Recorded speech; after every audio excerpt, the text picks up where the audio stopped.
Hello again, everyone, and welcome back to another Burlingame. It's a small town podcast sponsored by the Burlingame Historical Society. This is Mark Lucchese, also known as Mark at the Mic, and my guest today is James Forsell. James is a local boy, having graduated from St. Dunstan's Millbrae in 1980, Sarah High School, San Mateo in 1984, Sacramento State 1994, as well as a number of other institutions of high learning. James has an interesting family history. His great-grandfather, Angelo Joseph Rossi, was the mayor of San Francisco from 1930 to 1941, and also a native son of the Golden West. His other great-grandfather, John P. Cleese II, was one of the founding fathers of Burlingame. We'll find out more about James's great-grandfathers during our upcoming conversation. In 1996, James was hired by the San Francisco Public Utility Commission as a watershed keeper on the Crystal Springs Watershed in San Mateo County. As a watershed keeper, he had many responsibilities, including protecting the watershed and water operations, responding to wildland fires, earthquakes, and other emergencies. He worked at the county for 24 years, 17 of those at Lake Pilarcitos. And now my conversation with James Forsell. James, welcome to the show. Thank you, Mark. It's a great privilege to be on your podcast for the City of Burlingame Historical Society. Thank you. I don't know if it's a privilege, but thank you very much, okay? James, was the intro okay? Yes, it was spot on. Great. That always makes me feel good because we don't do a recording over. We just let you guys correct me right on air. But we're good to go? Yes, perfect. Great. All right, well, before we get into your watershed keeper days, I'm going to let you tell our listeners a little something about your great family history, but specifically those great-grandfathers of yours, Angelo Joseph Rossi and John P. Cleese, okay? Why don't you tell us a little bit about both? Okay, I'll start with my great-grandfather, John Peter Cleese II, since he was one of the founding fathers of Burlingame. Yeah. And actually lived here on 541 Myrtle Street, or Almer Street. Almer, which is just Street. Off of Floribunda over here, right? Yes, it's now an apartment complex from when I drove by a couple months ago and looked at that. But so he was had a mattress company, and then he was also part of the president of the Union League, and a little part that I never knew in my family history until my brother told me was he actually created Green Hills Country Club, but it wasn't called Green Hills Country Club at the time. It was the Union League, which built its own golf course. Do you know what year this was, more or less? I believe it was in the early 1900s. Early 1900s, yeah, probably, right. Yeah, 1920 maybe. Yeah. Yeah. You mentioned that he was a founding father of Burlingame.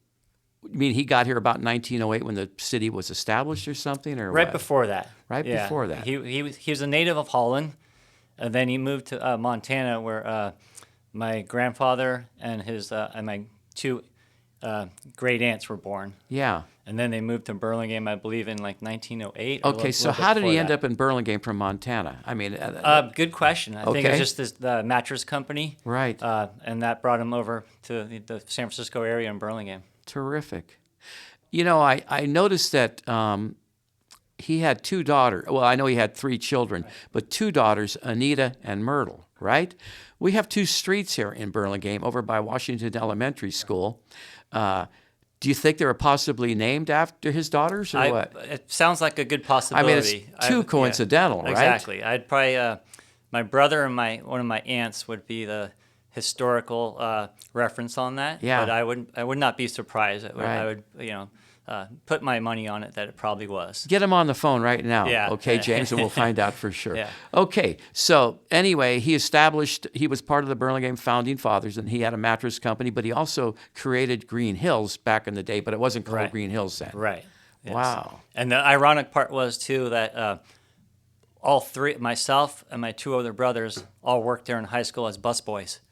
But did you know that? I didn't know that at the time. So That- when I was talking to my brother a few months ago, he told me that, and I'm like, how come I never knew this before? Right. So I thought that was pretty, a cool fact about me, that we all worked there as busboys during Yeah. high school, and that my great grandfather was one of the people that was started that country. Right. So he was a great-grandfather on your mother's side? Yes. Okay. Yes, on my mother's side. Wonderful. And then, one of the other things that he had was he had a pear ranch in Coloma up near Placerville. And one of his daughters, I believe it was Anita, she unfortunately died at the young age of 10 from diphtheria. And the pear ranch is named after her, Anita Orchards. Yeah. It's still there today. It's not in the family anymore, unfortunately. Right. But the Cleese Drive is still there. And then that side of the family is buried at the Union, one of the cemeteries up there in Coloma, just a few miles outside of Placerville. Well, when you sent me some information, I looked it up, and they showed a label of Anita pears. Yeah, I have a copy of it. It was gorgeous. Yeah. It was those old-time labels that you would get in the. Well, I worked in grocery for many years, so I would see those labels. But it was so cool to see that. Yeah, my grandfather, John Peter Cleese, who was the son of John Peter Cleese II, he actually went to Burlingame High School and was the first graduating class of Burlingame High School. It was actually San Mateo High School. And then it became Burlingame High School because there was no San Mateo High School at the time. So what do you think? That was like 1922 or something like that? Or a little later? It was 1922, exactly. My other great-grandfather on my mother's side as well, Angelo J. Rossi, was mayor of San Francisco from 1930 to 1944. Yeah, that's a pretty long stretch, right? Yes, yeah, a lot of history. So basically, he came over. He was born in Volcano, California. His father. That's the gold country or what? Yes, up near Columbia, Angels Camp, Murphy's area up there. And my great-grandfather came over from Italy when he was 16 and moved to Volcano. And they had a general store there.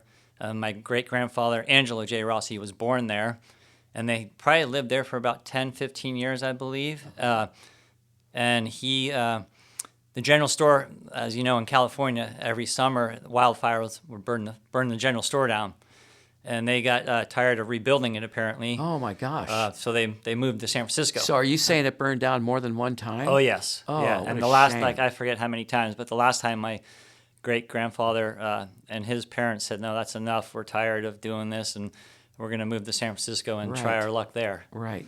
So we have history in the Columbia State Park, because Angelo was one of the native sons of the Golden West. Yeah. So he's in the museum there too. So I frequent there and take my daughters there when they were younger. Oh, that's great. So then he came to San Francisco in the probably the early 1900s, and then he was actually a florist. He got a job he never finished high school. He got a job as a florist or helping a couple of florists, some of the famous florists in San Francisco back in the day. I think Pansini or something it was called. Okay. And then eventually he got up to where he opened his own floral shop. Right. Ironically, when he became mayor, he always wore a carnation in his lapel. How cool is that? So he was known as the flower mayor or the florist mayor. Yeah. So he basically became mayor when James Rolfe, who was mayor at the time, got elected the governor of California in 1930. And my great-grandfather, Angelo, was actually on the board of supervisors. Right. So he got put in place as mayor as default, and then the next couple elections he won outright until 1944. He must have been well-liked to have a run like that. Yeah, he was very well-liked. Long term. It's really nice to have that family history where, the Golden Gate Bridge, the Bay Bridge, the World Fair at Alcatraz, or Treasure Island was formed. There was all some, during those years that led into the war years, right? There was some contentional stuff with the War II in the 40s. Him being Italian, they tried to claim that he was an Italian fascist. Yeah. But he was totally anti-communist. They tried to label him as a fascist during the war, and he said, no, my allegiance is to the USA and America and San Francisco, and and then there was the Longshoreman Strike in 1934, which is he was a big union guy, a Republican at heart and a big union guy, and he had to call in the National Guard and get and all that involved during that big strike, and unfortunately there were some deaths from what I understand, but he was always union first, but he didn't want to strike. But there was apparently, from the stories I've heard or the history I've read, is that they had some some protesters or some people that were sort of instigating the strike, and other people wanted to settle. And there's always, I don't know what they call them, insurrectionists, I guess they call them. There you right? go. That's good enough. That works. Yeah. So that was, my grandmother and my aunt always told me that was his one thing that he never really liked about his tenure, because it was sort of, he never wanted anybody to die during those strikes. But it worked out, but he was also, when he was a florist, he started the first business association in downtown San Francisco for all the business owners. No kidding. So he was basically a businessman turned politician. Right. Which is, and then ironically, for what my job is or what I've retired from, as a watershed keeper with the PUC, I feel very proud and honored because of my family history with Rossi. And my grandmother told me there were stories of, not only Filoli, but Pilarcitos Cottage, where I live, them going back there on horse and buggy back in the day. Yeah, that is really cool. So. Do you know where he lived in the city? Was he a North Beach type guy or what? They lived on Union Street, actually. Yeah. Yeah, they lived in a large Victorian on Union Street. Wow, great. Yeah, and is that Victorian still there? Do you know? Yes, actually, my oldest aunt, my mom's oldest sister, who just turned 95, lives in the Victorian next door. No kidding. My mom used to tell me, so when back in the day, so my mom has 3 sisters, so there's four of them, and when they all got married, they had kids. They each had one floor in the Victorian home, and then eventually the family started getting too big. And that's when they started migrating down to San Mateo and Millbrae, where I grew up. Right. But my aunt still lives in this house, bought the Victorian next door to where she grew up in her grandfather's house, my great-grandfather. Isn't that cool, huh? Yeah, it's pretty cool. And then, as you know, there's Rossi Playground, Rossi Swimming Pool. Oh, wow. In San all Francisco. Named after him then. Yes, and Rossi Street. So I always like visiting there. And then the other little bit of I call it my 15 seconds of fame with my family history, is his, I guess it'd be my grandmother's sister, Eleanor Rossi. Her married name was Crabtree, but she was one of the ladies who saved one of the windmills at Golden Gate Park. Oh, right. There's two windmills there. Right. Is there still 2? Yes, and she saved one of them. She wasn't responsible for the other one, but she saved one of them, and that was her calling, I guess. Now, what do you mean by she saved it? They were going to tear them down. I forget, I think after the wars or something like that. And she fought to keep it up or something? Yeah, and raised the money to restore it and all. There's a plaque with her name underneath it. That is crazy, in Golden Gate Park. So, wow. It's really neat that I have that. Now, wait a minute. This is your great-grandmother, or is this an aunt? Who was this? It'd be my aunt, like a great aunt. It's my grandmother's sister. Yeah. Isn't that terrific? So nice little plaque up there in the whole thing, huh? Yeah. So it's, it's nice having that history. Yeah. I always say we don't choose our family. We're born into our family. Yeah, But right. I couldn't have asked for, a better family to be born into and have that history. And you came from a pretty large family yourself. Yes. 6 kids altogether? 6? Yeah, I have 2 brothers and 3 sisters. Yeah. Are they all with us still? Yeah, they're all still with us. Terrific. Yeah. That's all nice. doing good. Yeah.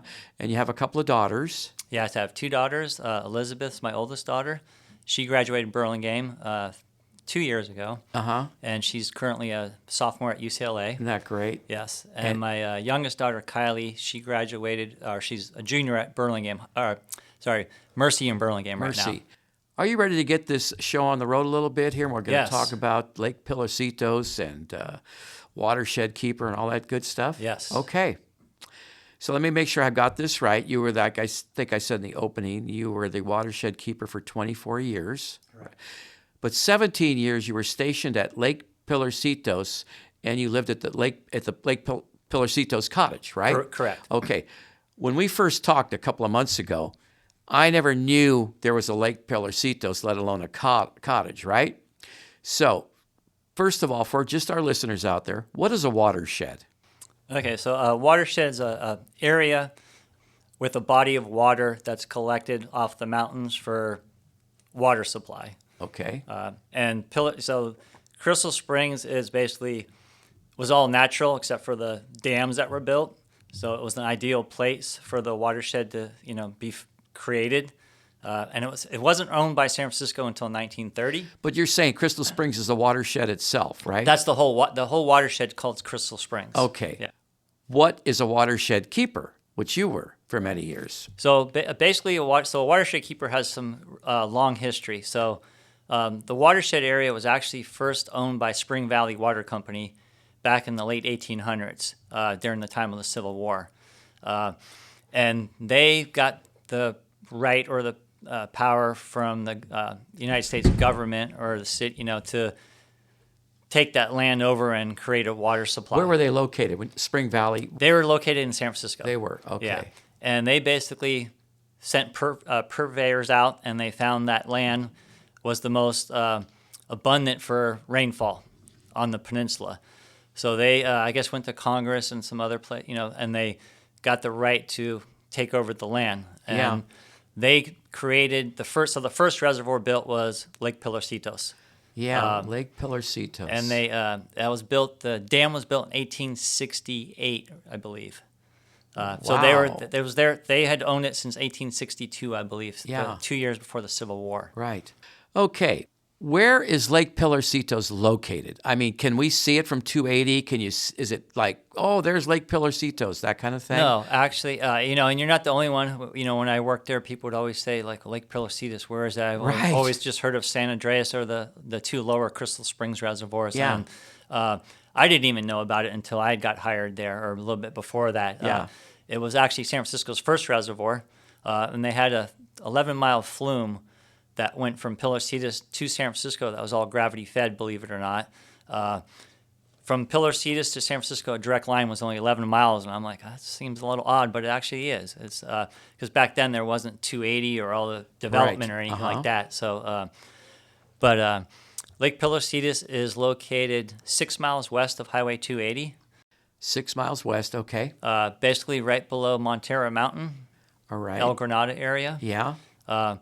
So it's about 28 to 30 square miles, the reservoirs, the watershed of Pilarcitos itself. 28 to 30 miles. Square miles. Square miles, yes. okay. That was and so Pilarcitos watershed is the most productive watershed. Its annual rainfall is 49 inches a year. Jeez. Whereas I used to call it as down the hill because Pilarcitos is about maybe 1,000-foot elevation. And Montero Mountain, I think, is about 1,200, 1,500. Right. In my 24 years, I had snow there twice. No kidding.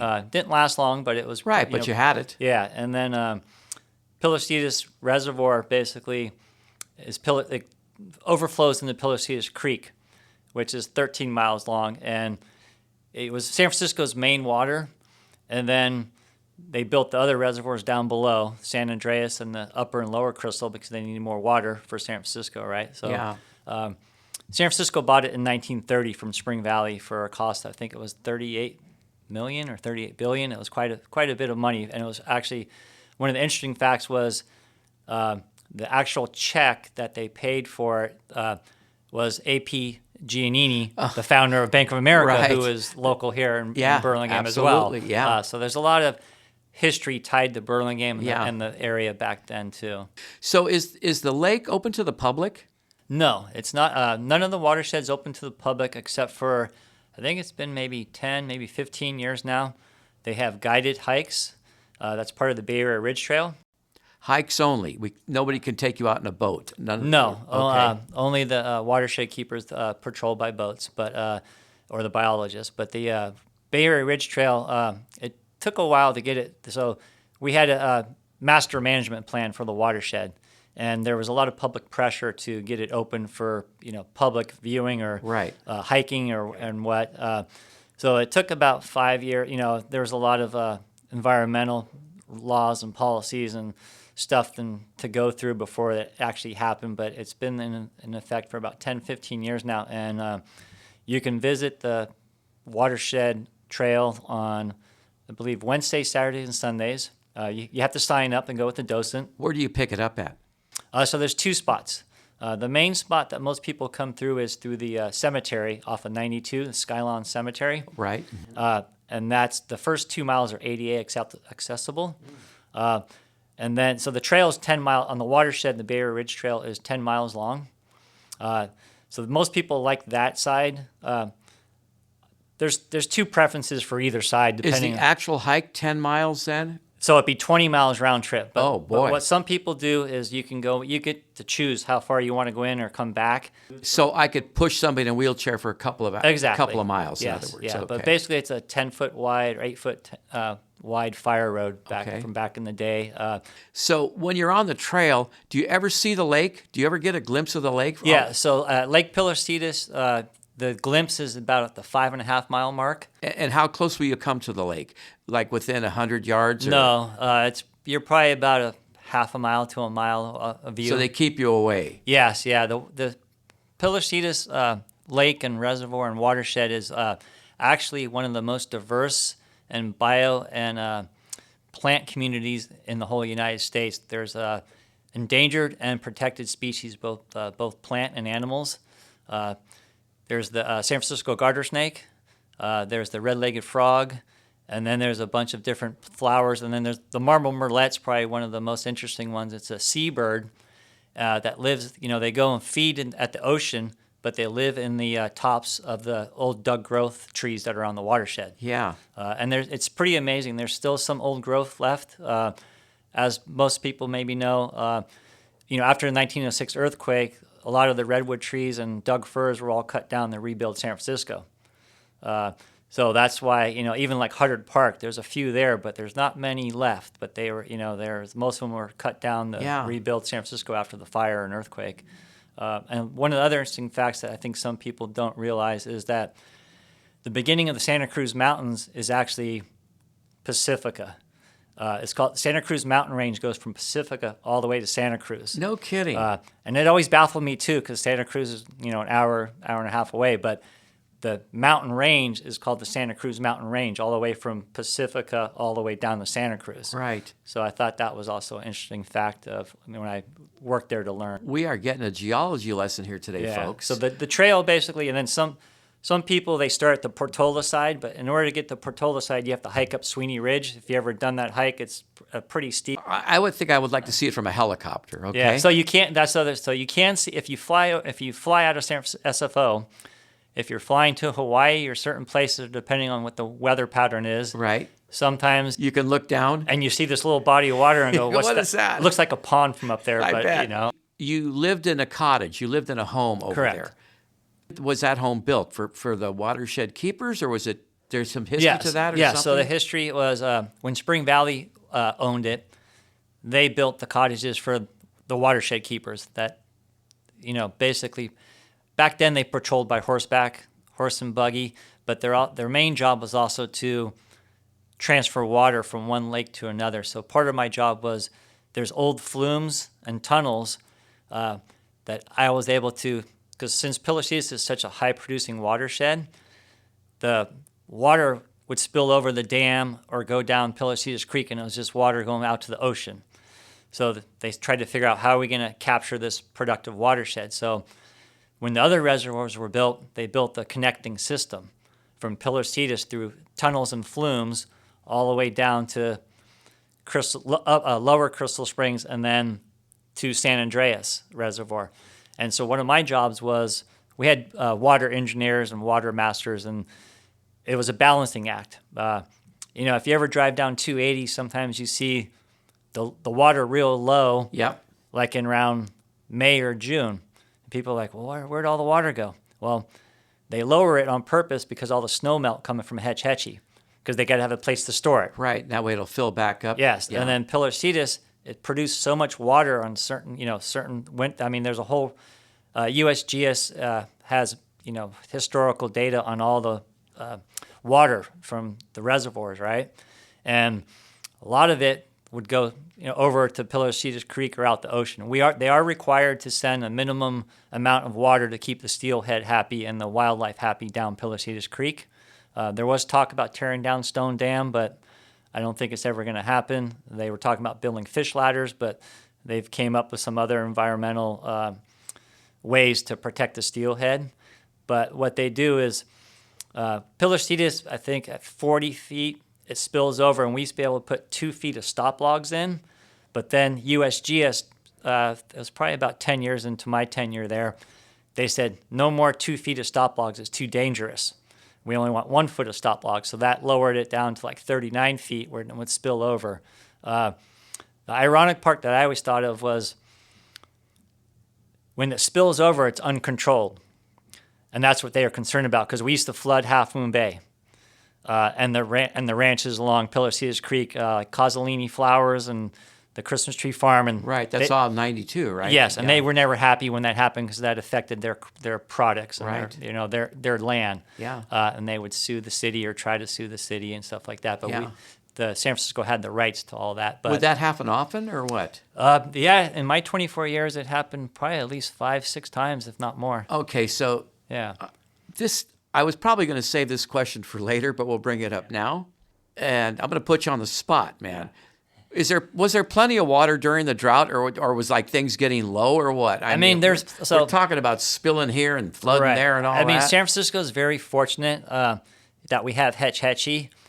Hetch Hetchy is the main source, but the watersheds here are a storage for Hetch Hetchy and local rain water.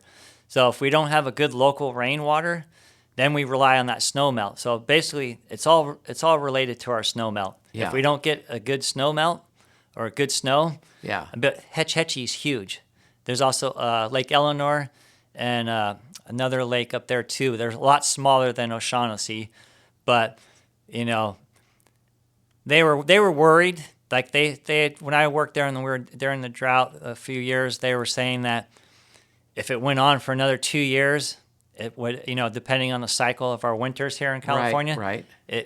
I don't think it would ever going to run out, but they were worried because they didn't know. Yeah. Because our water is dependable upon that snow and how much we receive and the snow melt, and that's the other. So going back to where you see the reservoir low and they're getting ready to fill it up from the snow melt is, it's like a cat. You have to be careful because if you lower it too much and you don't get that snow melt, then because some years we had so much water, even I transfer it down to the lower lakes, but we didn't use that much water. San Francisco uses a lot, but it produces so much water that some of the times we just had to send it down to the ocean, or at Crystal Springs we had to send it down San Mateo Creek to the bay. Yeah. That blows my mind, man. Yeah, it really does. And as a water company, no one likes sending water down, wasting it. Right. Nobody wants to waste they're water. They're required, like even on San Mateo Creek, they're required to send water for the steelhead, and we have some steelhead traps for the biologists in Hillsborough and stuff like that where they check. You mentioned steelhead a few times. Can we fish for the steelhead or what? What's the deal there? It's all off limits.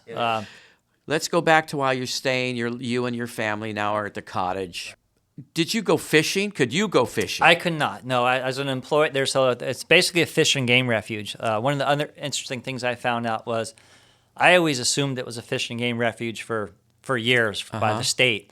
And actually, San Francisco, after the war, went to the state and said, hey, we want this a fish and game refuge because we don't want it being developed. Yeah. Because they started, I actually lived in a house, rented a house in San Bruno with my ex-wife. That was one of the old, back in the day, there was only maybe 10 houses up and down the peninsula. And those were the vacation homes for the elite people that lived in San Francisco. Mm-hmm. And there's still one in San Bruno that I actually rented from the guy who owns it now. So it's pretty interesting that I have that tie too. But so you can't no fishing, and so the fishing game. San Francisco went to the state and said, we don't want this area being developed like the rest of the peninsula. So the state, and then plus with all the wildlife and protected species, the state says, okay, we'll make it a fish and game refuge. I always assumed it was a fish and game refuge the whole time San Francisco owned it, but it wasn't. So back in the day, I believe that was before 1950 or so when it became a fish and game refuge. One of the interesting facts about Pilarcitos Cottage was there's also, it was, let's see if Roosevelt. It was a hunting lodge for the Teddy or Franklin? Teddy. No kidding. It was a hunting lodge for the elite, and they back before it was a fish and game refuge in the 20s and 30s, they would allow Teddy Roosevelt, who was a huge hunter, and any other politician. You would be hunting for deer, I guess. I have an old picture. They hunt skunk, monk, fox. all kinds of stuff. And Mink all as of well. all of those animals are there while you were living in the cottage yourself. Most of them. Yeah, a lot them. of you see a lot of deer. Yeah. There's actually, and then it was interesting for my first. So I lived there 17 years. For my first 7 years, I didn't see one mountain lion, and then all of a sudden, I was seeing them every day. Really? Right in my backyard. But you had 2 young daughters at that time, I right? did. Yes. Did you have a dog or anything like that yes, to yes. let barking away and all that? Yeah, I had a lab. For, Yeah. For 14 of the years I lived up there. Yeah. Okay, so cottage living, right? I Yeah. mean, was it a cottage or was it a house? So they call them cottages. Yeah. I actually lived in one of the oldest ones that was built in 1862. Uh-huh. It actually was 2 separate cottages at one time. And then there used to be a lot of other buildings. So when they built the dams that were all earth and fill, they had to have people living out there. So they had a bunch of other, compounds and stuff like that.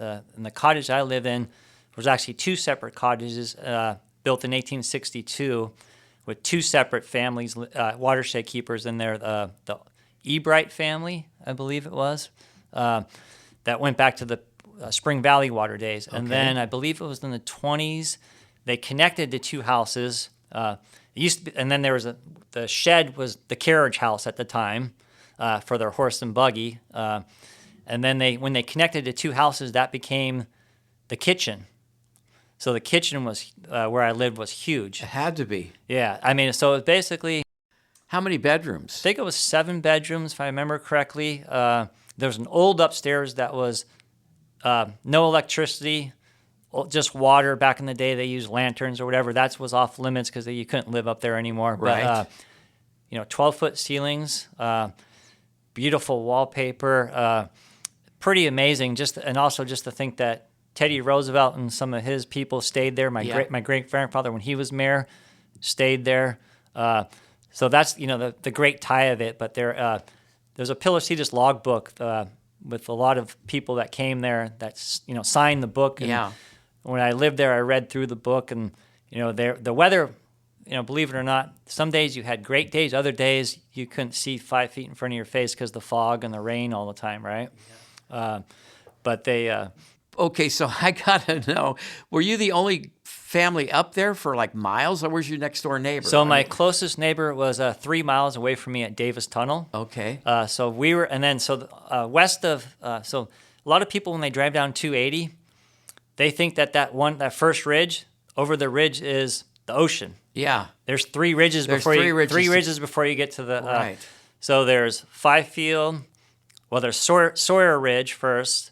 That's right above Sawyer Camp Trail. Yeah. And then there's Cahill, Fifield, and then there's Montero and El Granada Ridge before you get to the ocean. And then there's the ocean after that. Yes, exactly. Okay. So it's, but I think there used to be a cottage for every watershed keeper back in the day. But then did you have to pay rent?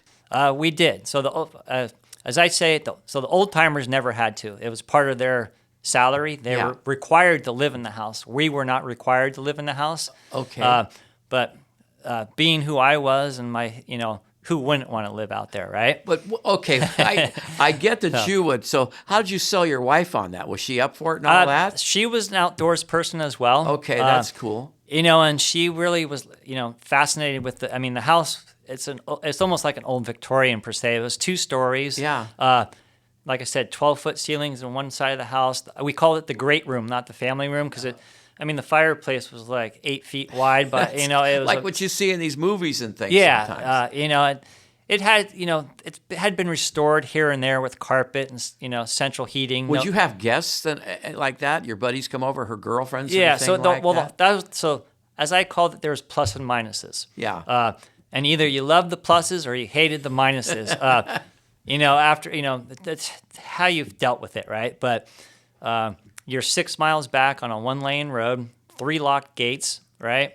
So whenever you have guests or family, you got to go up there and meet them at the gate. You got to and so when we had birthday parties or like my engagement party, okay, everybody be at the Truesdale gate at 10 a.m. Yeah, because probably we didn't have cell phones during some of those times, right? And then the other thing too is once you got back over Sawyer Ridge, you lost cell phone reception. Okay. There was no cell phone reception at all. All right. So that was some challenging things. everybody, if you were, I'd give like a 15, 30-minute leeway. If you didn't make that time, you weren't coming up. Got it. And then when you left, everybody had to leave at the same time. Yeah. So when you left, a lot of people would be leaving in the dark, right? I mean, when you guys were up there and no guests and everybody was just you and the girls, what were the nights like, man? I mean, did you hear like different sounds, howls, and all this nights, with my background and stuff, I wasn't really, I wasn't afraid. It intrigued me, right? But I would tell, like we'd catch trespassers late at night, and it's night. It's difference between night and day out there is like at nighttime. You don't want to get lost out there. I know. I would. I mean, there's only 3 ridges, right, and then a couple connecting roads. Everything else is all forest. Yeah, and some of it's unseen land. I bet. It's pretty dense. We did. I think it was within my first 5 years. I forget how we discovered it, or we were hiking and we found some water lines, and unfortunately, the bad part about it, there was some illegal marijuana growing. Yeah. From the Mexican cartel. From the cartel? Yeah, it was very sophisticated. What they used to do is they would kidnap people in Mexico and bring them up here and drop them off in the woods and say, "You're doing this, and if you don't do this, we're going to kill your family." Are you kidding? Yeah, they had miles and miles and miles of plastic tubing that they got from streams. Actually, one site, they had burrito presses up there.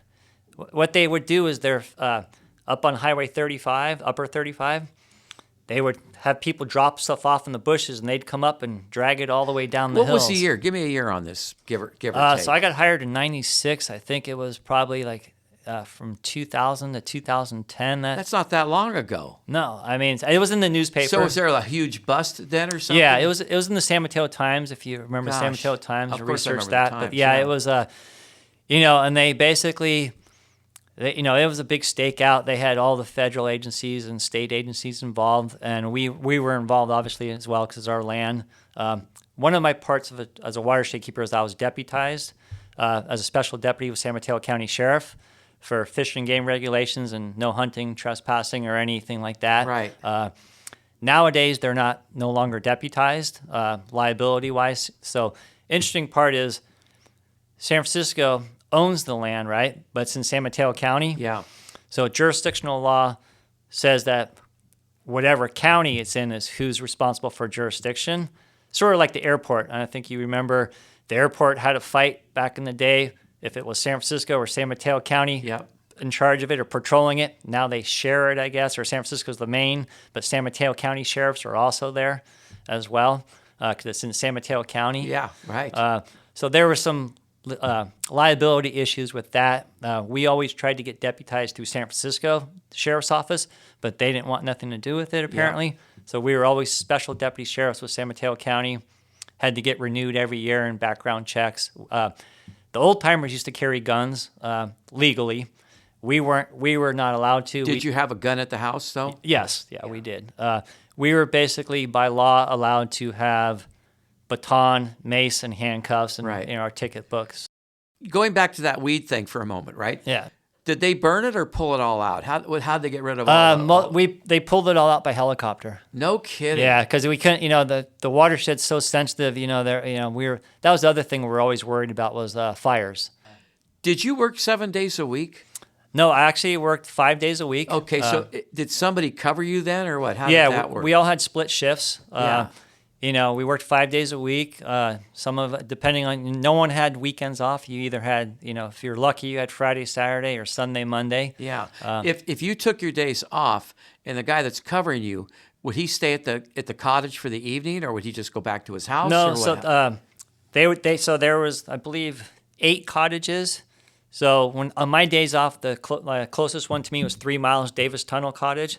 Those are the only 2 cottages west of 280. Yeah. The other cottages are all along the 280 corridor. So I always used to like to say, I had the best of both worlds in some aspects where I felt like I was in a national forest. I was 6 miles back in the middle of nowhere, but I was so close. It took 30 minutes in and out one way, an hour round trip, but being that close to Burlingame, you felt like you weren't close, but then again, you were. Like the houses along 280, there's one near the golf course. Yep. There's the one that everybody sees on Kenyatta Road, and they always want to know who lives in that house. Well, that's one of the Watershed keepers. Really? Yeah.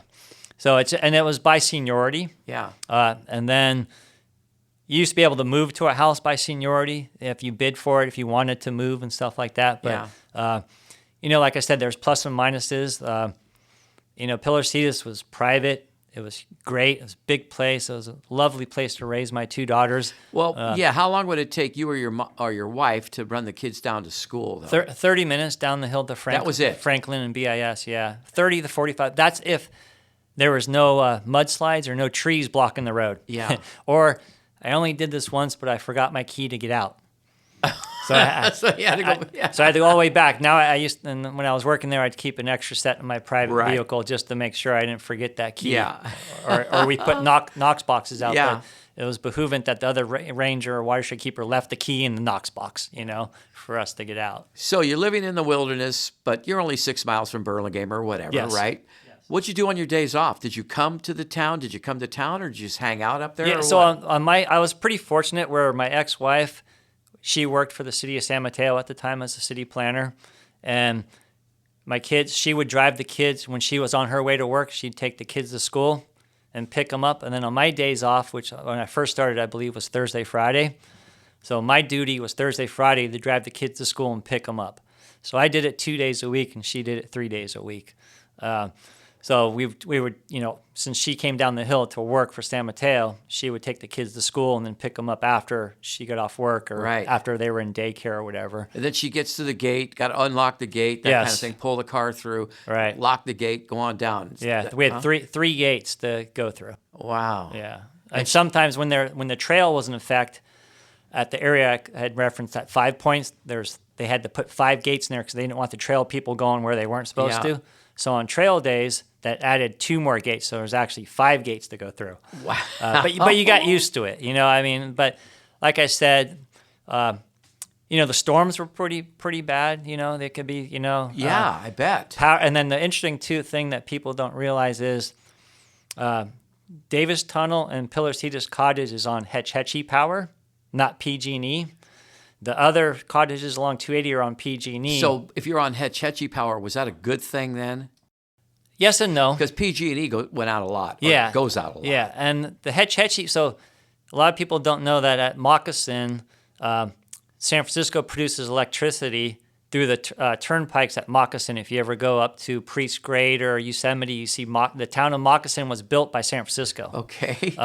And they produce hydroelectricity. It's a pretty small amount, but one of the interesting facts that a lot of listeners probably don't know, or even a lot of people who live in the Bay Area, is so San Francisco produces that electricity, right? It's traded on the open market every morning with other states. If there's extra power in California with PG&E and the Hetch Hetchy power, or if we need power, we can buy it from Arizona or Nevada. But the interesting fact about this is San Francisco, all muni, cable cars, and all city-owned buildings, City Hall, and everything that San Francisco owns is all Hetch Hetchy power, and they don't pay for it because they produce it. There was always a fight with PG&E, and then San Francisco actually, they've been trying to get, even so Hetch Hetchy only is for the city-owned properties, muni, cable cars, and stuff like that, right? Yeah. But all the residents are tired of PG&E gouging us all, or people that live in San Francisco, right? Or even, but... How about Burlingame? Right, exactly. That we can go in with the water bills, too. That's another thing that people complain about, right? We'll do a whole other show on that. Yeah, but the power, it got on the ballot in San Francisco probably about 10 years ago, but it never passed for whatever reason, because it would increase. But there's rumor that they're trying to get back, the new mayor is trying to get it back on the ballot again because they're sick of PG&E. And this recently, with all the fires they've had in the substations and closing down, half the city was out of power for like 4 days, not that long ago, a couple months ago, in the Richmond district and other areas. So there's talk again by San Francisco, but so San Francisco has a very unique political system where everything has to be approved by vote. They can't just wave their wand at the mayor and say, I want this done. It doesn't work that way. So the voters have never approved a power company run by San Francisco PUC independently for the residents of San Francisco. They never have. No, it's been on the ballot twice and it's failed for whatever reason. Okay. But it's supposed to be back on soon, I hear. Yeah. I think eventually it might pass if it's presented the right way. I know we're going into the weeds a little bit, Yeah. but why wouldn't it have never passed? I mean, why, if you could have an alternative to PG&E? Yeah. I don't really know the full extent, but PG&E and Southern, PG&E in Northern California and Southern Edison, they have a big hold on California. They sure do. With their power that they have, whether it's good or bad, no pun intended on that, but it's a big corporation, and I think PUC's main function was water control and water for the city. Yeah. And I think they just didn't want the responsibility or didn't have the resources to do the power, but now they're saying we can do it cheaper, but that's why it never passed, because PG&E said they could always do it cheaper, from what I understand. So it was a financial issue, apparently. So with that, we're going to take a short break. Okay. We'll be right back.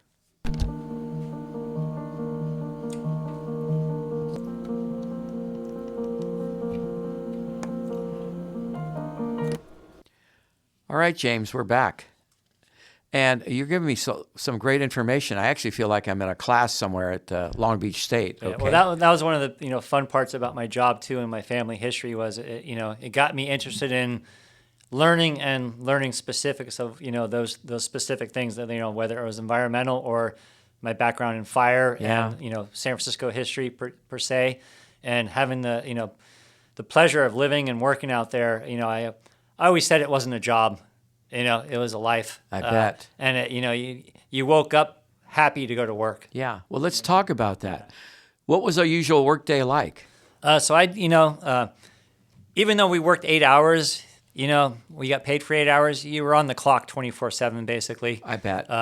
Because when you live out there, you'd get called out in the middle of the night, or even on your day off, if you were available, you'd get called out to fill in, or if there was an emergency or something like an earthquake. How did you get around? By Jeep or car or something? We had patrol trucks with fire pumpers on them with all the emergency, kits and everything. And we'd get training every year for different things. Yeah. What was a work day like? 8 to 5, 9 to 6, 6 to 3? 7 to 3:30. Yeah. And then sometimes during the summer, now they do 410s. I never had the pleasure of doing 410s. Right. But so now their days are a little longer. Yeah. Because a lot of the activity, the illegal activity, went on after hours. And when you say illegal, you mean growing dope, right? Growing marijuana. That or fishing or hunting. Oh, wow. Or even just trespassing. Mountain. And a lot of the trespassing was harmless for the most part. People were just mountain biking on the fire roads, or when I first started, there was a lot of motorcycles, dirt bikers, back in the day. But now, the kids don't do that stuff anymore. Yeah. And then it's a big no-no now. But right. Back then, if you were just trespassing, trying to find Lake Pilarcitos, or mountain biking, it was basically a warning and a slap on the wrist, and don't get caught again. So when you got up, you'd get in the Jeep and just, the truck and just drive around then and see what's going on out there? My main duty, so every reservoir you have to take measurements every morning for the lake level, because it fluctuates, what's coming in and what's going out, and also with the rain. So every morning when I was at Lake Pilarcitos, I would get up, get the lake measurement at Pilarcitos Lake, and if there was a rain that night, I would get my rain gauge, and then I would drive down Pilarcitos Creek to get the rain gauges down there, and also the stream flow, the cubic feet per second in two different spots above Stone Dam and below, above and below Stone Dam. And then during that time, I'm also looking for, anything that's out of the ordinary, or a tree comes down, or a mudslide during the winter. Any injured animals or anything like that. Our jobs we were sort of jack of all trades per se. We ran tractors, chainsaws. I also opened gates and valves to move water around. Cranks, just old wheels and stuff like that. And then a lot of it was just patrolling. But wintertime was, we had seasons. Wintertime was, flood control, landslide management, culvert work, making sure that the water was flowing where it needed to. And were you reporting to somebody every day? Yeah, we had a watershed keeper supervisor, and also there was a watershed manager. You would give him a report or something? Yeah, once a week we'd have to turn in weekly reports. Yeah. Or have a meeting, yes. Right. And then, it was and then summertime, and was also, looking for trespassers during the wintertime, people picking mushrooms or, stuff like that. Summertime, making sure there's no fires. Yeah. We did a lot of fire guarding, so that's where the tractors came in. Yeah. And, we were trained wildland firefighters as well. So a lot of it was just, recording, and then, maintenance of barbed wire fences, fixing those, hanging signs, or emergency response. Lost a lot of people.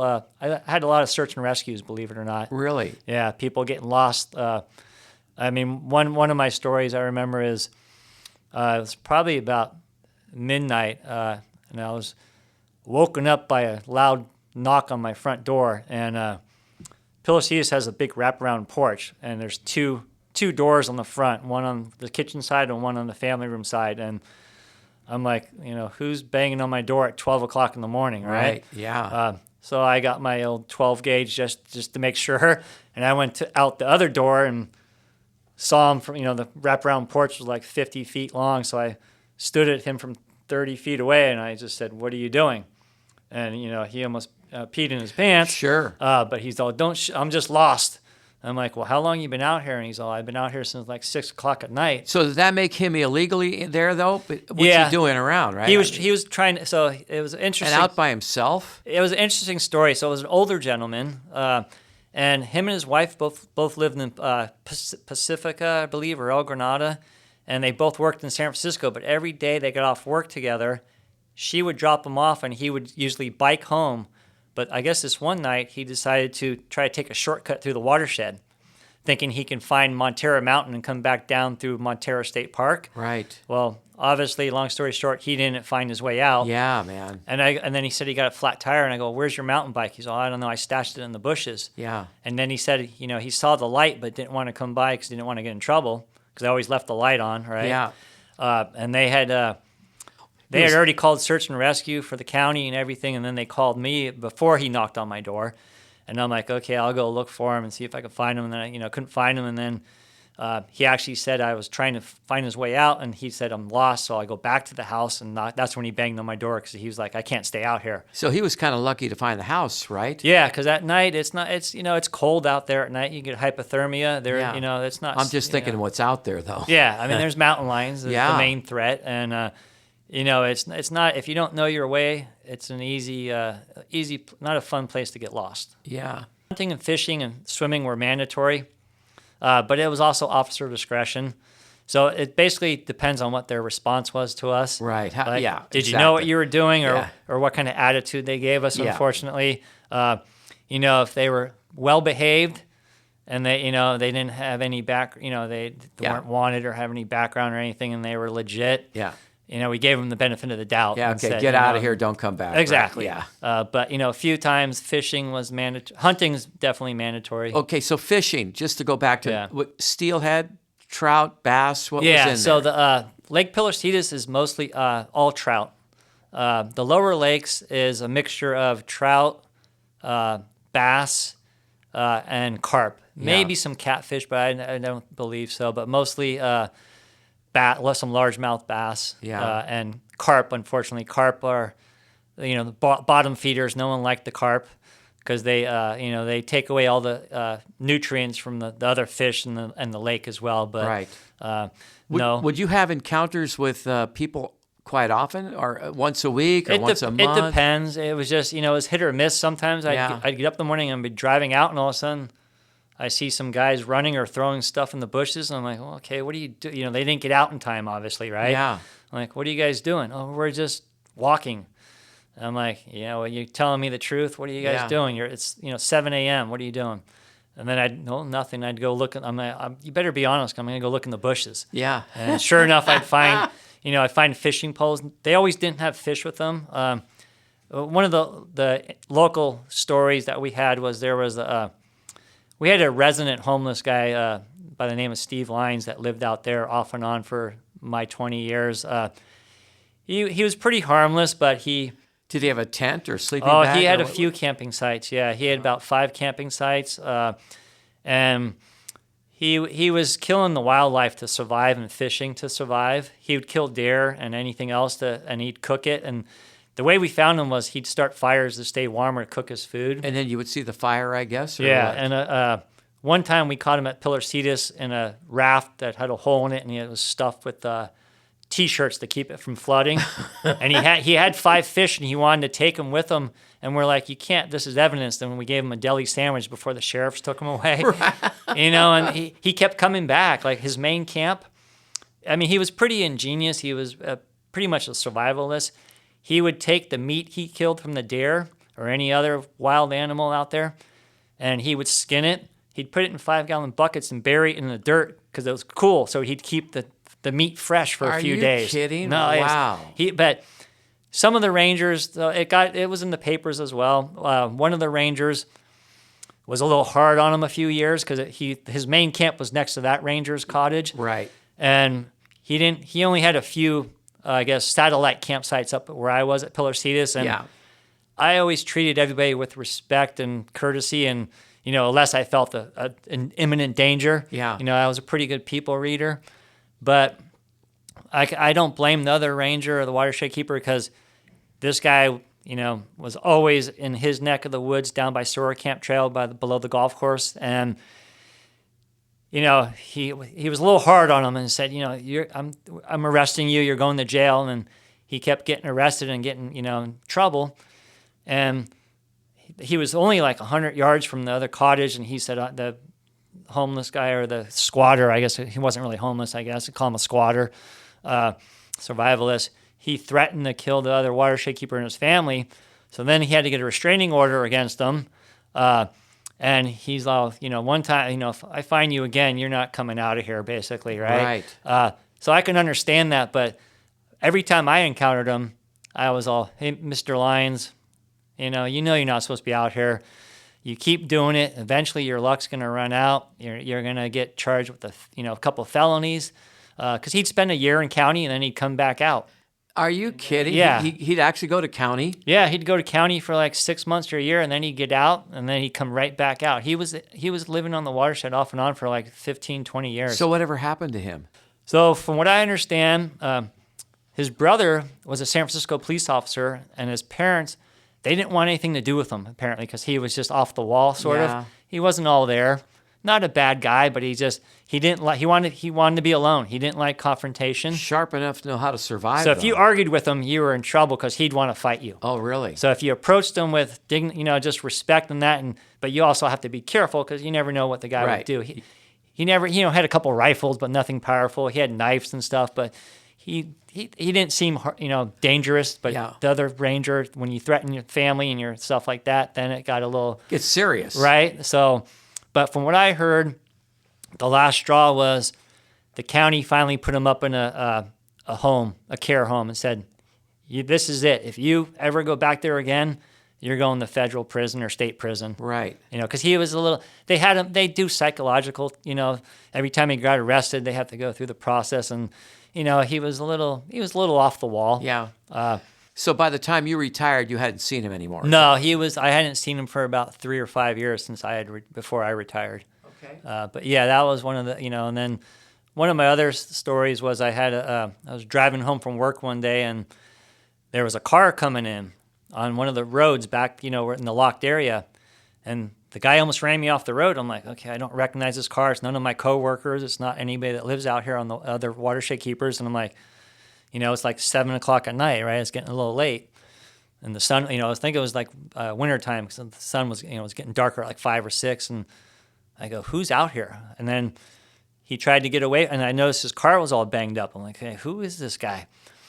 So then I stopped them, right? Turned my lights and sirens on and stopped them, and I called for backup. And the sheriffs were, they're 30 minutes to 45 minutes away. I was going to say, backup's going to be a while. Right. And my coworkers, unless they're at home, they're a little ways away too. Yeah. So, you're a solitary man. Yeah. I mean, we don't carry. I mean, we had bulletproof vests and, batons and mace and stuff like that. But we're, even though we're fully deputized, we didn't come across that too often, right? But you still have to be, on your guard.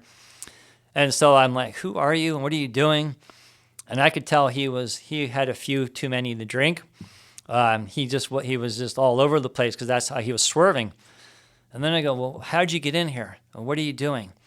He's all, well, I was visiting a deceased friend of mine up the cemetery, and I went on the dirt road and I saw the gate open, so I just drove through. I said, oh, yeah, why not, right? So you drove through a gate that says no trespassing, even though the gate was open. Yeah. And I go, didn't you see any workers or anybody? Yeah, but they didn't tell me to leave. And I guess there were some labor crews up there, and they just thought it was someone that worked up there or lived up there. They didn't know. Right. And when they finished the day, they locked the gate, so he couldn't get back out. Well, the reason his car was all banged up was he kept crashing into the trees. I'm like, okay, this guy's, I got to get him, And right. then I got close to where my coworker lived when I pulled him over, right? Because at first he was trying to avoid me and get away. So I'm like, I had to turn around and follow him. And then, when he got out of his car, I did the whole, put your hands up and behind your head and let me, walk backwards. And, because I didn't know who he was and what he had or not. I didn't know, it was getting dark and I didn't have any backup and I'm trying to wait. I said, stay in the car, but he didn't want to stay in the car. So how old of a guy was he? He was, so this was probably, I'm 59 now. It was probably when I was in my late 40s that's happened. Okay. So when he started backing up or getting out of the car and coming towards me, I had to do what I needed to do. Because he told me he had something in the trunk for me. I'm like, okay, I can't trust that guy. And so I, waited for him and I took him down and cuffed him, right? But he struggled a little bit, but I got the cuffs on, but I couldn't double cuff him because he was struggling. So I'm just like, you're sitting here until, my backup comes or the sheriff comes, right? Yeah. So at the meantime, the trunk had already gotten open, right? That's when I waited for him to open the trunk. Because I didn't know what he was doing, right? Because I was like 10 feet away because I was trying to protect myself with my vehicle, my patrol truck. Yeah. And then when he opened the trunk, I'm like, okay, I didn't know if he was pulling out a gun or what he was pulling out. So I, rushed him and then took him down before he reached into the trunk. So after I got the handcuffs on him, I look in the trunk and there's a few no trespassing signs, some other things. And I go, where'd you get these from? Oh, I found them on the road. I go, sir. He's just pulling them down. I go, yeah. And I go, and this is the even stranger part. And this is what got me was, I go, those two items are from my front porch.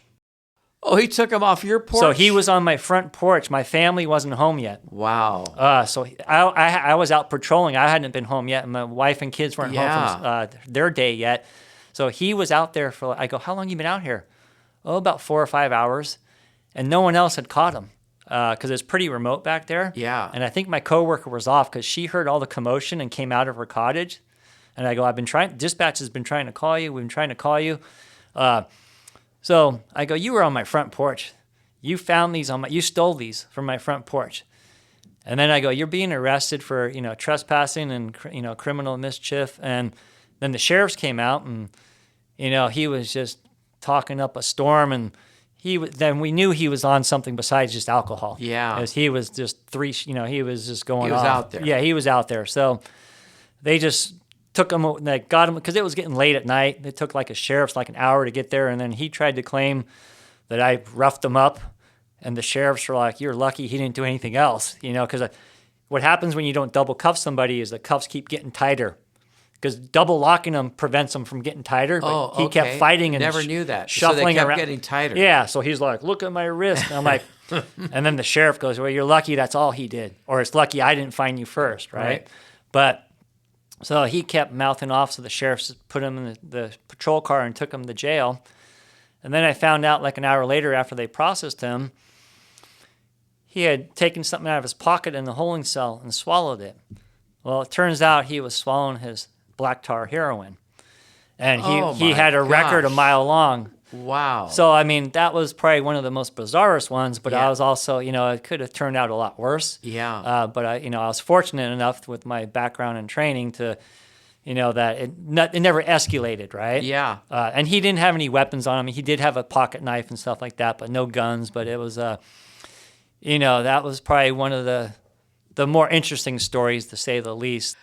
Okay, in interest of time here, I'm going to kind of move around a little bit, but these are great stories, James. These are great stories. Okay. Even though you're retired, what have you been retired 5 years now? 5 years now, yes. Yeah. And you're no longer working at the Watershed. What do you see as the most important priorities for the Watershed in the next decade? Well, even when I worked there, it was always a balance of, I always call it the birds and the bees. You take care of the environment. Your water is only as good as your environment is. And that's why the Watershed was always protected. There was always, Steinstra, the great outdoor writer for the Chronicle. He wasn't a big fan of ours, I'll say that. Was his first name Jan? Tom. Tom, that's right. Tom Steenstra. Is he still alive? I'm not sure. Okay, yeah, that's right. He wrote a weekly column. Yeah, outdoor article in the Chronicle every week. And he week. wasn't a big fan of what? That the Watershed was closed. He was an avid fisherman, avid hunter. Got it. And he would always he was always like, how come this place ain't open? The Watershed keepers are keeping it to themselves. The politicians are keeping it. Because there was behind Pilarcitos Cottage, there was a picnic ground. And the picnic ground was only used for employees. Just like a Hetch Hetchy, they have employee cottages that you can, used to be free. Now you have to pay to rent them out, but you have to be an employee of San Francisco to use them. Yeah. And then there's the mayor's chalet. Only the mayor and the board of supervisors can use the mayor's chalet. And Steenstra, he didn't like the fact that, Hetch Hetchy, even though it's a national park, and the San Francisco Watershed down here, it's owned by San Francisco, but it technically is public land, right? Yeah. It's not owned privately per se, because San Francisco is, a public government agency. And he didn't like the fact that we got to live out there, and he always thought we were fishing or hunting, but we weren't, because we would get fired if we were. And we took that oath that we would, we took the oath that we're protecting the land and all that stuff. But could the mayor and his cronies come out there and hunt and fish? So before it was a fish and game refuge, yes. Okay. But so Pilarcitos Lodge used to be a lodge before it was like when Roosevelt went out there. So there's stories from the 30s and 40s. So you're telling me though that Newsom, when he was the mayor, he never came out, no, or Willie Brown or anything like that? No, one of the interesting things about Willie Brown that you mentioned it is Willie Brown was a great guy, a good mayor. But he didn't like the outdoors.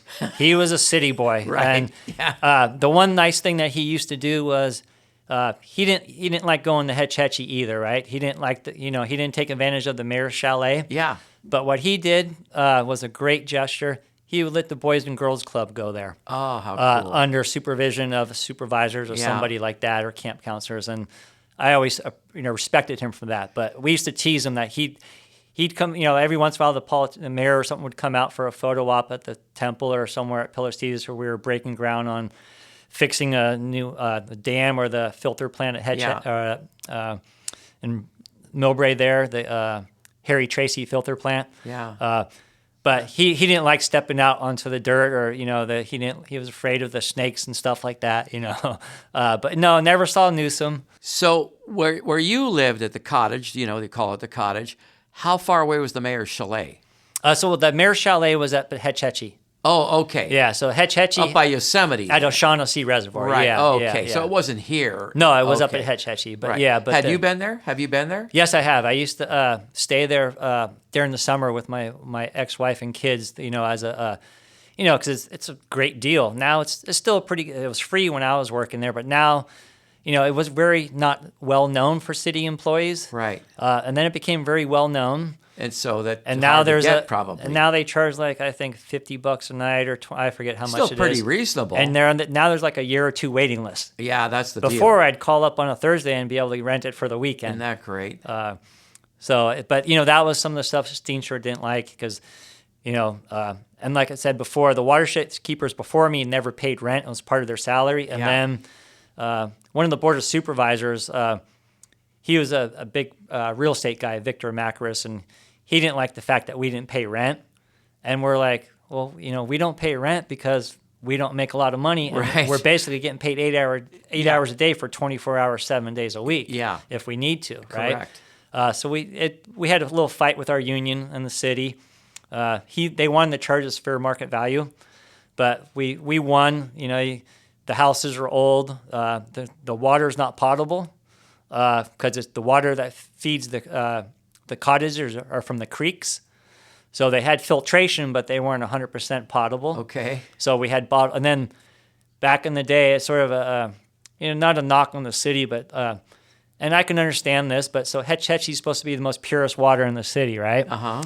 But there was an audit one year, and San Francisco was spending, I don't know how many, thousands of dollars on bottled water for all the offices and for the watershed keepers' cottages. And that didn't look good because Hetch Hetchy's supposed to be the best water. Right, you got the cleanest water. What are you doing buying the bottled water? Yeah, so right. they said no more bottled water, and we're like, well, what about us? We have no potable water. Right. So they let us keep it for a little while, and then they said no more. Oh.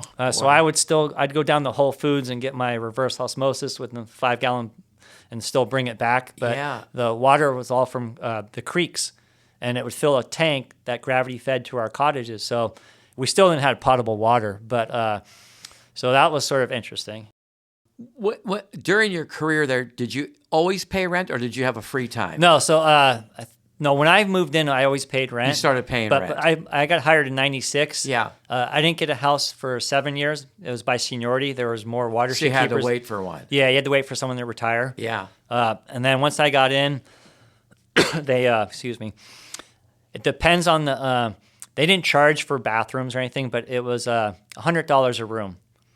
And then every year it would go up based on the cost CPI or the consumer index pricing. Right. Uh-huh. And then the other interesting fact was, so when I went to St. Dunstan's School, the Millbrae Yard is on El Camino there for the San Francisco Water Department. Okay. Yeah. Right. Mm-hmm. And where I went to St. Dunstan's, there's now a big 10-story retirement home. But when I went to school there, it was just a gully.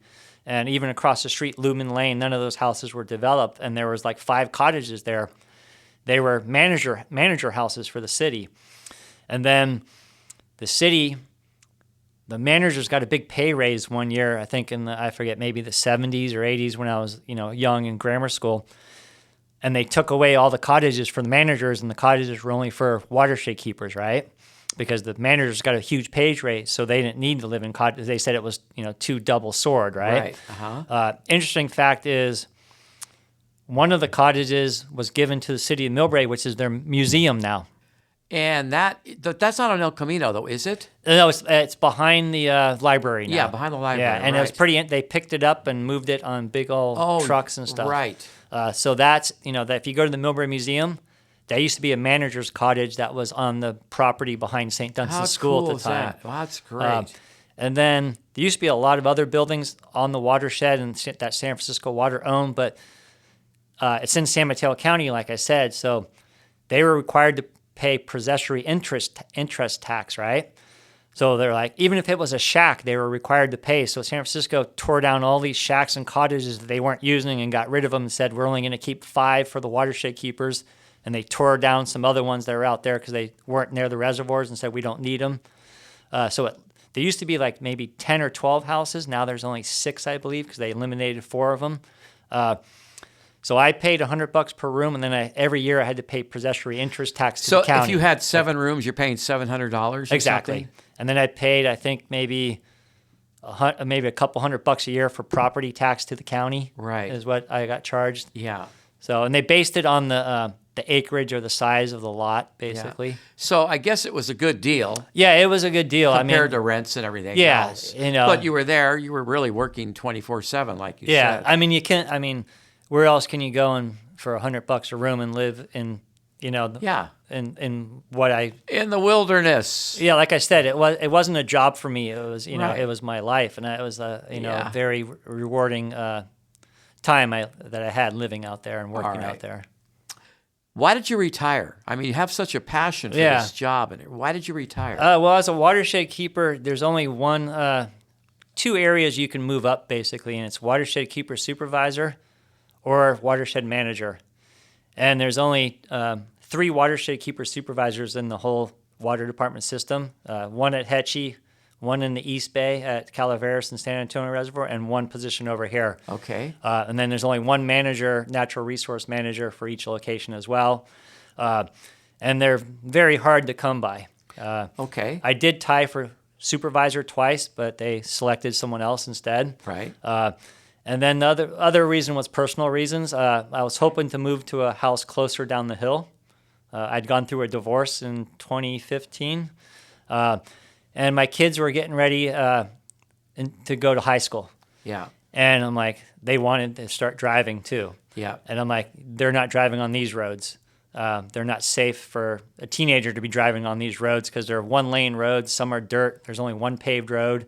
They're twisty. They're like mountain roads. They're not safe. Oh, no, I get it, man. Yeah, absolutely. And I didn't want them driving on that road. So. Life was changing for you. Yeah, life. I had some life changes, yeah. And then I just decided I was eligible for retirement. And I figured I wanted to pursue other avenues and further my career into management where I could become a manager or get back into more of the fire service. So for the last couple of years, I did some per diem work, and I was a fire inspector for Central County Fire for wildland interface, inspecting homes in Hillsborough. Great. For wildland fire safety. Are you currently working, or are you just kind of working per diem here and there, or what? Per diem, pretty much. I haven't worked for a year, so I've just been enjoying my winter ski season if we ever get some more snow here. Right, because we got some, now it's going away again, yeah, I guess. Exactly. So, but in 24, I worked as for the San Francisco Conservation Corps as a crew supervisor and then training and education manager, which was, it was actually really rewarding because I first started my career in the California Conservation Corps. And that's sort of what gave me my direction and why I got interested in fire and natural resource protection. Was that after Sac State? Yes, after I graduated Sac State. Right. Yeah. It was before Sac State, and then I went back to Sac State to get my Bachelor of Science in Fire Management, and then that's when I worked for Cal Fire for a couple of fire seasons as a firefighter one for the state of California. And then I was a seasonal park ranger for San Mateo County as well while I was going to Sac State. And then I'm like, what are these watershed keepers? Who are these? I didn't even know the watershed existed either. When you're young, you're too busy, riding your BMX or doing whatever we were doing when we were kids in high school playing sports. I always thought 280 was there my whole life. I come to find out 280 wasn't built until like 1970 or something. Yeah. And they actually the state wanted to build it where where Soror Camp Trail is. They wanted to put it right next to the reservoir, and San Francisco says, no. No way. We're not going to do that. And, they kept telling us that Highway 280, the water doesn't run off into the reservoir. Well, not 100% true. There's areas off of 280 where the runoff from 280 goes into the reservoir. No kidding. And so it's not, all the water that goes into the reservoir gets filtered and retreated when it goes to Harry Tracy filter plant. Right. And that's why I was saying too, the water used to it still comes from Hetch Hetchy, but it used to be, treated somewhat just with the stuff they were required to put in. And then that would go into the reservoirs for storage. But then Fish and Game says those could be harmful to the fish. So then they built a dechlorination center down by the Pulgas Water Temple to dechlorinate the water. Yeah. So now they put the water, they have to de-treat it before it goes into the reservoirs down here. And then it goes through the Harry Tracy filter plant before it goes back to the city. But there's a bypass tunnel, so they don't have to, they only de-treat what they don't need to use and put in for storage. And the interesting fact about Pilarcitos is the only all-local runoff. There's no Hetch Hetchy water in Pilarcitos. It can't get up there to that. It's just runoff. It's rain and runoff. It's just strictly. So Pilarcitos was the first reservoir for San Francisco. It's all strictly runoff. And that's the other unique thing about living at Pilarcitos and working it there even though the other ones are true watershed, it's a mixture of local runoff and Hetch Hetchy water in the lower reservoirs. But Hetchy is pure rain water from the mountains. Yeah. Do you miss living up there? I miss some things. Yeah. It was, when I first moved, there's no way I could have lived in an apartment or a condo. And I got very fortunate and able to find a place in Burlingame along Easton Creek. Yeah, that's terrific. And it's a nice little cottage, and it feels like, not as like I'm out in the woods, but I got, big oak trees and some other trees. So it's I was fortunate to still have, some natural stuff where I live now. It took a little bit of adjustment, because... I bet. You were kind of in the wilderness, man. Yeah, right? And, I just, after living there 17 years, you sort of, it was... that area was my protection, or I wouldn't say my kingdom, but I was in charge of Pilarcitos. Like back in the day, wherever you lived is the area you were in charge of. Yeah. And then we got some new managers, and I can understand why. They said, well, you need to patrol the other areas, because if the other guy's out and you only know this area, you need to go. So they started mixing this up a little bit, but your primary area was where you live. But for my first, I say 10 years, I never left Pilarcitos. Right. That was my back. That was your domain. That was my backyard and Yeah. my domain. So I knew every illegal trail. I knew every spot. I didn't that's because when you move around a little bit, you still learn it, but you don't know it in and out like where your the base was per Where se. your roots were, man. Yeah, Absolutely. and I was more invested per se in that area, just because that's the way it was. Yeah. But times change. Managers change, policies change.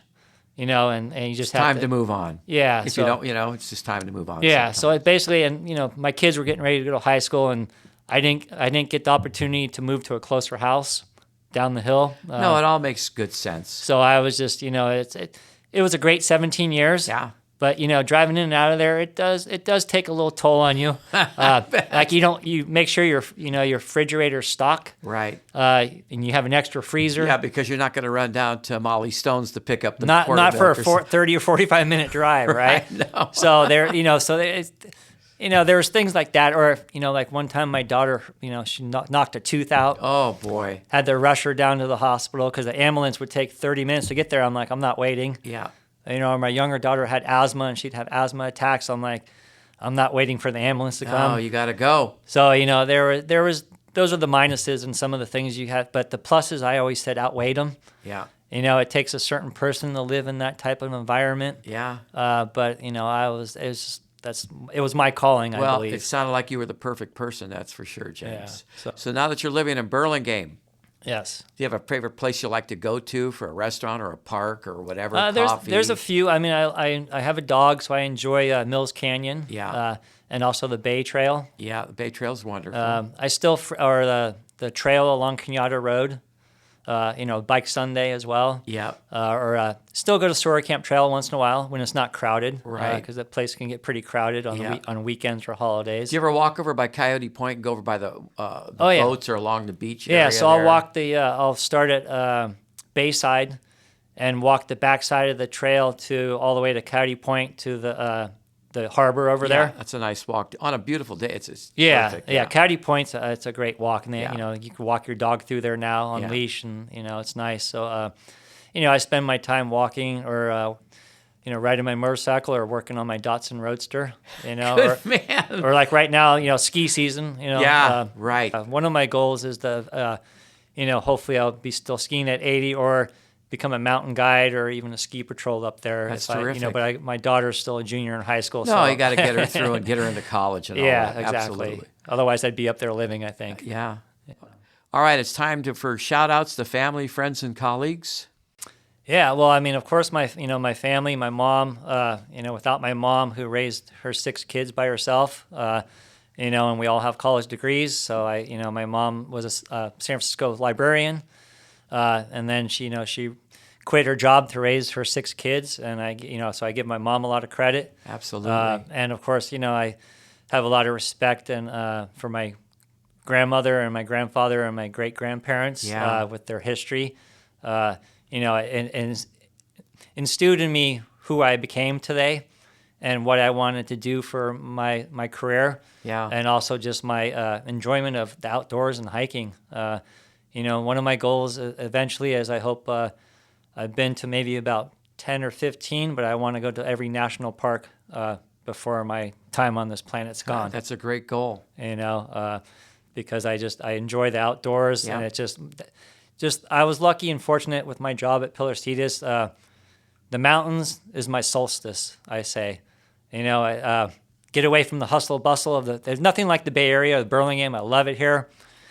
But, getting up to the mountains and just that's your sanctuary. It's just everything goes away when I go up there. It just feels good. Peace of mind, it's like a little retreat, you know. Yeah. It's a recharge per se. Absolutely. And it's just words don't describe it really. It's just skiing or walking the 4-mile hike around Pinecrest, or even maybe doing a little bit of fly fishing here and there.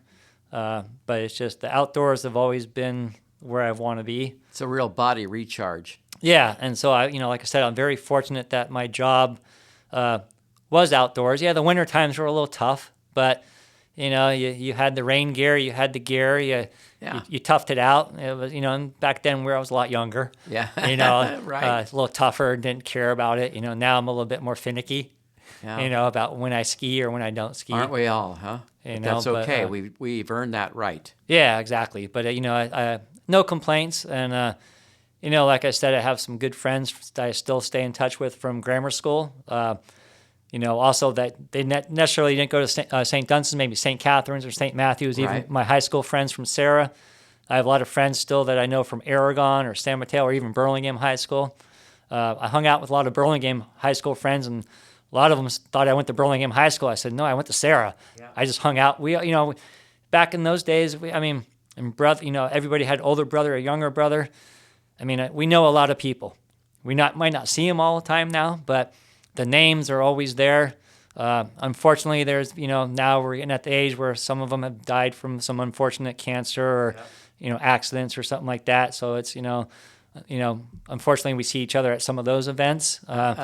We do more than that than ever now, I think. Yeah, but it just, it reminds us of how valuable those friendships are. They are valuable. And learning, learning that friendship or that camaraderie through grammar school, but mostly through the high school at Sarah or any Catholic high school or even public high schools. That right. I'm fortunate enough to grow up here and have friends since grammar school, and there's a couple of good friends that we're still friends with, even though they moved out of the state. There's but you continue that friendship. Yeah, and one of my good friends, his grandfather was on the board of supervisor, Milo Kent, for San Francisco. So little did we know that we'd become friends, and our great grandfathers were connected with San Francisco politician history. So small world, I say. Small world, small town. Yeah, exactly. Yeah. And like I said, anybody that wants to take a hike on the Watershed that doesn't know about it yet, you can go to sfpuc.org or Google the Ridge Trail. You can sign up for it. They actually are also looking for docents. Yeah, cool. You don't have to have a background, but some of them are geological. Some are mushroom people. Some are, the mountain bikers just want to mountain bike. Right. But then, the other people want to learn about the trees, the geology, or the history of the area. Yeah. So it's if you haven't done it, it's well worth it, because you'll learn something, or you'll see something that if you're lucky enough, you probably won't see a mountain lion, but you could. But you might see a bobcat or coyote, or actually wild turkeys now are all over the place up there. Or you'll see a few deer, but different times of year. Spring, you'll see a lot of wildflowers. It'll be a learning experience no matter what time of the year you go. And that's why they're trying to do the educational thing with the kids, and bring in the school groups on field trips, and the Boys and Girls Clubs as well. Because it's such a vast, wealth of environmental protection and knowledge that people need to learn why it's protected. But people just drive down 280 and they go, "Oh, there's the lakes." They don't know what it is. Right. But there's so much out there and why it's protected, and it makes our water and our, it's pretty cool to have some of the only wildflowers or animals found here in the whole wide world. Yeah. Nowhere else. Some are protected and some are endangered species. And I never knew that until I worked there and started learning some of these flowers and plants and animals. And it's amazing because it all relates to fire ecology. Fire is actually good. The Indian, a lot of that land was all Ohlone Indians back in the day before, Spring Valley or San Francisco even owned it. So there's a lot of history out there. Some that's still yet to probably be discovered because it's all grown over. But a lot of history, and I think, a lot of people don't really, realize it. You just take a day out of your busy life or schedule and take a tour or go to your library or learn something about the. I think you're ready to teach a Bay Area history class. I've always thought that's always thought would be something I would enjoy doing or becoming a docent or a naturalist myself. Yeah. I feel like I've taken a class today. Yeah, well, I really respect that, and that's a great honor for you to say that to me. And absolutely. I love sharing my knowledge, as you could tell. And that's what passion is about, right? Yeah, and I always said too, you're never too old to learn, and I love learning. I don't know everything. We're all expertise in our own field. Yep. And but if I can share what I know to get someone to learn something they never knew or interest them, or even I used to take Boy Scouts and Girl Scouts out there and lead them on excursions and trips and explain to them. And kids, you have to do it a little differently because they lose their span pretty quickly. Right. But if you can get through to a couple of them, it's been a success. Get them to touch a banana slug, or learn what poison oak is, or certain types of trees. That's where it's at for me. Even though the adults are just as willing too, but it's the kids are. You see the look on their face, and it's like they actually.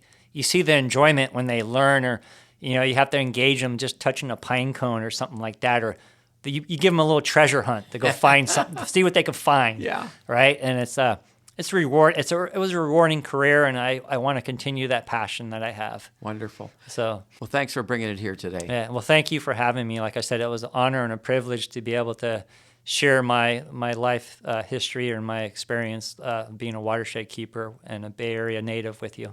Told us a good story today, James. Thank you very much. Thank you, Mark. You bet. I'd like to thank retired watershed keeper James Forsell for being my guest today on A Burlingame. It's a small town podcast sponsored by the Burlingame Historical Society. And thanks to James for taking us inside the boundaries of Crystal Springs Reservoir and Lake Pilarcitos, along with narrating his very unique family history. If you are enjoying these oral histories, please give us a like, make a comment or a suggestion, and hit that subscribe button. These oral histories are just a fun way to connect our community. Thanks to my Minister of Podcasts, Mike Nagler, Executive Producer Shelby Lucchese, Director of Marketing and Social Media Adrian Lucchese, and original music by Cousin Bray. This podcast was created and hosted by Mark at the Mic and recorded on Friday, January 30th, 2026 at the Burlingame Public Library. The Burlingame Historical Society copyrights this oral history, and no part can be copied and replayed without the written consent of the Burlingame Historical Society. Be sure to look for my next episode, when I will be sitting down with Preeti Deb, a 2-time Regional Emmy Award-winning film producer and director. So until next time, everyone, see you around Burlingame. It's a small town.